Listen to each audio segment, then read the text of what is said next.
Hello and welcome to my channel. My name is Akash Veer and in this video series we are learning physics short tricks and this is trick number 3.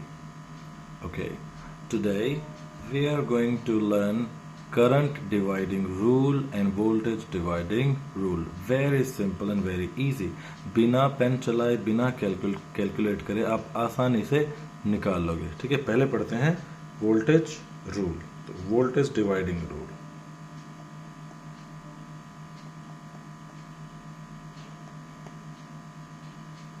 Voltage dividing rule और बात कर सकते हैं trick की.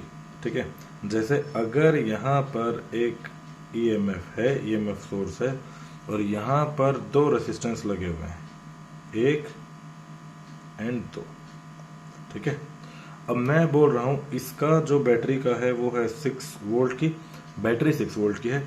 इसके across ये जो resistance है ये है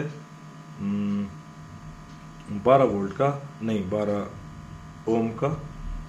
ये 12 ओम है और ये हो गई 6 ओम.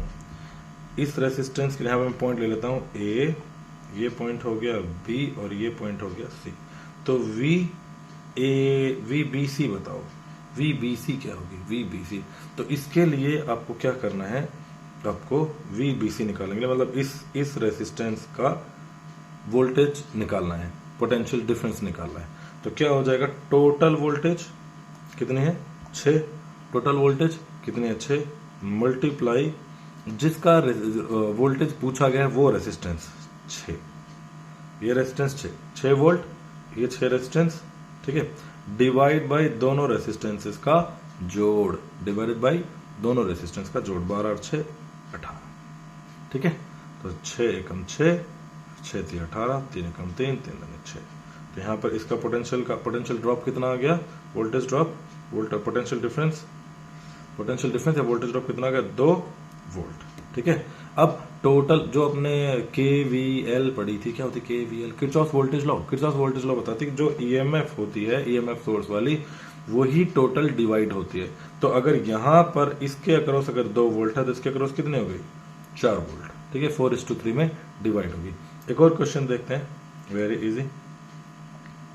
ये वोल्टेज सोर्स हो गया, यहां पर एक रेसिस्टेंस है 2 ओम का और यहां पर एक और रेसिस्टेंस है 4 ओम का. ये वोल्टेज, इसके लिए ये बैटरी अगेन 6 वोल्ट की होगी. ठीक है, ईएमएफ सोर्स है, ये ईएमएफ सोर्स. तो इसके अक्रॉस कितना होगा, इसके अक्रॉस भी अगर आपको लग रहा है वही रूल लगेगा तो वो गड़बड़ हो जाएगी. देखो ध्यान से, ये रेसिस्टेंस जो है और ये रेसिस्टेंस जो है ये किसमें है, पैरेलल में है. इसमें रेसिस्टेंस किसमें है, सीरीज में. तो आपको क्या चीज ध्यान रखनी है, रेसिस्टेंस सीरीज में होनी चाहिए. जब 2 या 2 से ज्यादा रेसिस्टेंस सीरीज में हो, जब 2 या 2 से ज्यादा रेसिस्टेंस सीरीज में हो, ठीक है, अब आ गया, जब 2 या 2 से ज्यादा रेसिस्टेंस क्या हो, सीरीज में हो, तो अब क्या करोगे, वोल्टेज जो टोटल वोल्टेज थी, ये फॉर्मूला आ गया, टोटल वोल्टेज मल्टीप्लाई जिस रेसिस्टेंस के अक्रॉस आपको पोटेंशियल डिफरेंस निकालना है वो रेसिस्टेंस, डिवाइडेड बाय उस एक लाइन में, उस लाइन में जो सीरीज में लगे हुए हैं उन सभी टोटल रेसिस्टेंस, उन सभी के टोटल जितने भी लगे हुए हैं. ठीक है, सिंपल मैं यही दो वाला ले रहा हूं अगेन. ये हो गया भाई 6, ये हो गया 5 ओम, इसके साथ ये हो गया 10 ओम. यहां पर एक बैटरी लगा दी, बैटरी है 12 वोल्ट की. तो इसके अक्रॉस बताओ, ये ए है, ये बी है, ए बी सी. तो वी ए बी कितना होगा, वी ए बी. तो वी ए बी कितना होगा, टोटल वोल्टेज कितनी है 12, जो ईएमएफ सोर्स के थ्रू निकल रही है, ईएमएफ इलेक्ट्रोमोटिव फोर्स. और रेसिस्टेंस किसके अक्रॉस निकाल रहे हैं, ए बी के अक्रॉस. तो ए बी का रेसिस्टेंस कितना है 5, डिवाइड बाय दोनों का जोड़ कितना हो गया 10 और 5 15. तो कितना हो गया 5 1 5, 5 3 15, 3 1 3 and 3 4 12. तो वी ए बी कितना आ गया 4 वोल्ट. ठीक है, आगे समझ में. तो ऐसी ही शॉर्ट वीडियो के लिए एक और मैंने वीडियो अपलोड कर रखी है. ठीक है, वो है करंट डिवाइडिंग रूल. जब पैरेलल में होता है तो करंट डिवाइडिंग रूल होता है, उस वीडियो को जरूर देखना. और शेयर करना मेरे फ्रेंड्स के साथ, ठीक है। Thank you very much for watching, have a good time ahead.